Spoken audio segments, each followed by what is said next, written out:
প্রিয় দর্শক, স্বাগত জানাচ্ছি আজকের পর্বে। আজ আপনাদের জানাবো পৃথিবীর ইতিহাসে সবচেয়ে ভয়ঙ্কর মানুষ খেকো বাঘিনীর এক লোমহর্ষক সত্য ঘটনা,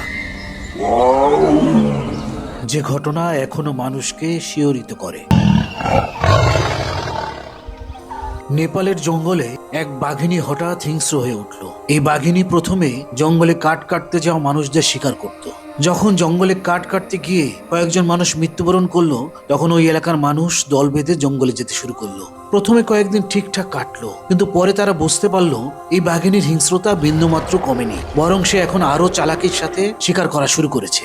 যখন মানুষ দল বেঁধে জঙ্গলে যাওয়া শুরু করে, বাঘিনীটি চুপিসারে তাদেরকে অনুসরণ করতে লাগলো।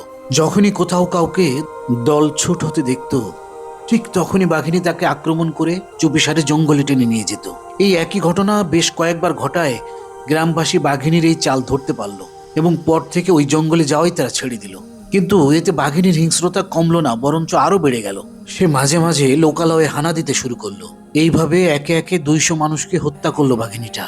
তখন নেপাল সরকারের টনক নড়ল। তারা বাঘিনীটাকে মারার জন্য দ্রুত পদক্ষেপ নিল। নেপালের সেনারা ওই বাঘিনীকে মারার জন্য জঙ্গলে তল্লাশি শুরু করলো, কিন্তু তারা সফল হতে পারলো না। তারা বাঘিনীকে ধরার জন্য যত ফন্দি করে, সেটা কোনো না কোনো ভাবে ব্যর্থ হয়ে যায়। বারবার ব্যর্থ হওয়ার ফলে সৈন্যদের মনোবল ভেঙে গেল। এই অভিযানে নেপাল সরকারের কোনো উপকার তো হলোই না, বরঞ্চ সেনাবাহিনীর কয়েকজন সদস্য মারা গেল। পরিস্থিতি যখন আরো জটিল হলো, তখন নেপাল সরকার নামি দামি কিছু শিকারী এবং সৈন্যদের নিয়ে একটি বিশেষ দল গঠন করে জঙ্গলে পাঠালো। তাদের এই বিশেষ অভিযানে বাঘিনীটিকে খুঁজে পাওয়া গেল না ঠিকই, কিন্তু বাঘিনীটি ভয়ে নেপালের সীমানা ছেড়ে ভারতের জঙ্গলে ঢুকে পড়ল। এতে নেপালের মানুষ হাঁপ ছেড়ে বাঁচলেও ভারতে দেখা দিল দুর্বিষহ জীবন। তার হিংস্রতা এবং সাহস এতটাই বেড়ে গেল যে সে দিনে দুপুরে বিভিন্ন গ্রামে হানা দিতে শুরু করলো। উপায়ন্তর না দেখে ভারত সরকার একটি উচ্চ পর্যায়ের কমিটি গঠন করে নামি দামি শিকারীদের আহ্বান জানালো। ভারত সরকার বাঘিনীটিকে ধরার জন্য অর্থ পুরস্কার ঘোষণা করলো, কিন্তু কোনো কিছুতেই কোনো কিছু হচ্ছিল না। একের পর এক ব্যর্থতার খবর আসছিল। বাঘিনী তার হত্যালীলা চালিয়ে যাচ্ছিল। পরিস্থিতি এমন পর্যায়ে চলে গেল যে গ্রামবাসী তাদের গ্রাম ছেড়ে চলে যেতে লাগলো। সমস্ত গ্রাম তখন জনমানব শূন্য বিরান ভূমিতে পরিণত হলো। এই যখন অবস্থা, তখন ভারত সরকারের জন্য স্বয়ং দেবদূতের মতো হাজির হলেন একজন মানুষ।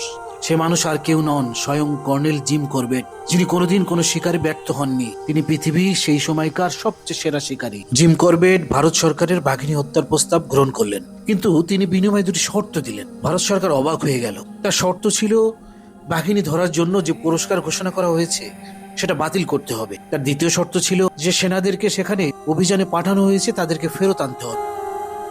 ভারত সরকার শর্ত মেনে নেওয়ার পর জিম করবেট তার অভিযান শুরু করেন। সবাই ভেবেছিল জিম করবেট তার অভিযানে অনেক অস্ত্রশস্ত্র এবং গোলাবারুদ নিয়ে যাবেন, কিন্তু অবাক করার ব্যাপার, এই অভিযানে তার হাতিয়ার ছিল একটি মাত্র বিশ্বাসযোগ্য রাইফেল। করবেট এই বাঘিনীকে হত্যার জন্য জঙ্গলের উদ্দেশ্যে রওনা হলেন। এই জঙ্গলের নাম ছিল চম্পাবত জঙ্গল। করবেট ঠিক করলেন তিনি জঙ্গলের পাশে গ্রামবাসীদের সাথে কয়েকটা দিন কাটাবেন। সেখানে থেকে তিনি বাঘিনীর গতিবিধি সম্পর্কে খেয়াল রাখবেন। এরপর ধীরে সুস্থে তিনি বাঘ শিকারে বের হবেন। কিন্তু এত তাড়াতাড়ি যে তাকে বাঘিনীর মুখোমুখি হতে হবে, সেটা তিনি ঘুণাক্ষরেও ভাবেননি। তিনি ওই গ্রামে যাওয়ার 2 দিনের মাথায় ওই বাঘিনী গ্রামের এক 16 বছরের কিশোরীকে আক্রমণ করে এবং তাকে টেনে জঙ্গলের ভিতরে নিয়ে যায়।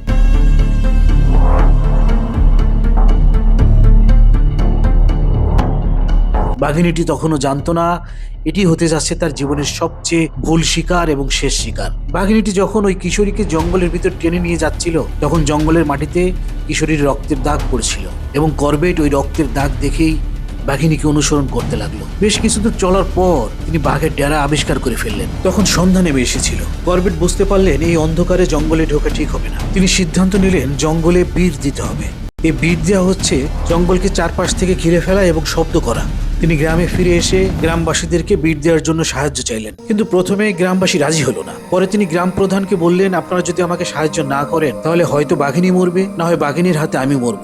কথা শুনে গ্রাম প্রধান রাজি হলেন। পরদিন সকালেই তিনি করবেটের বাংলোর সামনে লোক জোগাড় করতে শুরু করলেন। এভাবে দুপুর 2টা নাগাদ 298 জন লোককে সাথে করে নিয়ে করবেট জঙ্গলের দিকে যাত্রা করলেন।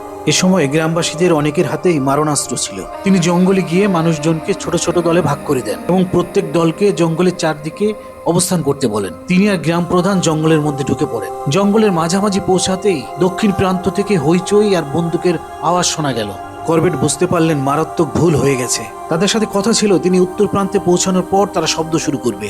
কিন্তু তারা যে এত আগে ভাগেই শব্দ করা শুরু করবে তিনি সেটা স্বপ্নেও ভাবেননি। তার আশঙ্কা হলো যে কোনো সময় বাঘিনীটি তার সামনে এসে পড়তে পারে। আর হলোও তাই। জঙ্গলের মধ্যে দুটি গিরিখাতের মাঝখানে যে ঘাসের ঢাল ছিল সেখান দিয়ে বাঘকে বড় বড় লাফ দিয়ে নামতে দেখা গেল। তখনই গ্রাম প্রধান বাঘটিকে লক্ষ্য করে দুটি গুলি ছুড়ে বসলেন। ঠিক এই ভয়টি করছিলেন করবেট, কারণ গ্রাম প্রধানের একটি গুলিও বাঘের গায়ে লাগলো না।